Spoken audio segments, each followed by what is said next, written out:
நம்ம ஏற்கனவே சொல்லியிருக்கோம். நம்ம சூர்யா அவர்கள் பார்த்தீங்கன்னா, மற்ற ஹீரோக்கள் மாரி தன்னுடைய ரசிகர்கள ட்ரீட் பண்ணவே மாட்டாரு. மற்ற ஹீரோக்கள் ரசிகர்கள் பார்த்தீங்கன்னா, தங்கள் ஃபேன்ஸை எப்படி வேணாலும் ஏமாத்தலாம். அவங்க மூலம் நமக்கு செம்ம ஓப்பனிங் கிடைக்கணும். நம்மள கடவுளே அப்படின்னு புகழ்ந்து தள்ளணும். அப்படிங்கிறத தெரிஞ்சும் தெரியாமலும் அவங்களுக்கு தெரியாமையே அதை பண்ணிட்டு இருப்பாங்க. ரசிகர்கள் பார்த்தீங்கன்னா அடித்து பிடிச்சி என்ன சொல்கிறது, பஸ் மேலே ஏறுவாங்க, லாரி மேலே ஏறி அவங்க உயர விட்ட கதையெல்லாம் நமக்கு தெரியும்.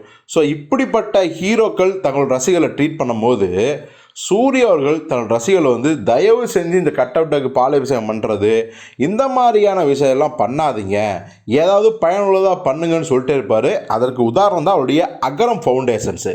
இதோ இப்போது ஒரு ஹீரோ படத்தோட ஆடியோ லான்ச் அப்படின்னா அது எவ்வளோ பெரிய அட்டகாசம் நடக்கும்னு நமக்கு தெரியும். குறிப்பாக விஜய் படத்தோட ஆடியோ லான்ச்சில் நேரு சிலை வைக்கும்போது ரசிகர்கள் எவ்வளோ கலாட்டா பண்ணாங்க, எவ்வளோ பெரிய அவங்களுக்கு அடி விழுந்துச்சுன்னு தெரியும்.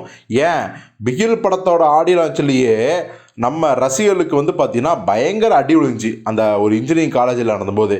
ஸோ இப்படி பார்த்தீங்கன்னா டிக்கெட்டுகள் சொன்னதை விட அதிகமாக வித்துறது, அப்புறம் எந்த ஒரு கிளாரிஃபிகேஷன் கொடுக்காம அவங்கள உள்ளே விடுறது, இந்த மாதிரியான விஷயங்கள்லாம் நடக்கும். ரசிகர்கள் தான் பெருசாக பாதிக்கப்படுவாங்க.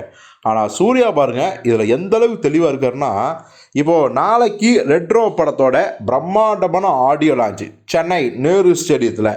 இப்போது இந்த ஆடியோ லான்ச்சை பார்க்குறதுக்கு சென்னையிலிருந்தும் வெளியூர்லேருந்தும் சூர்யா ரசிகர்லாம் படையெடுத்து வருவாங்க. இப்போ இதை வச்சு நிறையா ஃபேக்கான ஃப்ராடு கம்பெனிலாம் பார்த்தீங்கன்னு வச்சிங்களேன், ஒரு விஷயத்த சொல்லிக்கங்க. ஏன்னா எங்ககிட்ட பாஸ் இருக்குது, எங்ககிட்ட நீங்கள் இவ்வளோ அமௌண்ட்டு கொடுத்தா நாங்கள் இத்தனை பாஸ் தருவோம், நீங்கள் போய் உட்காந்துக்கலாம் அப்படின்லாம்.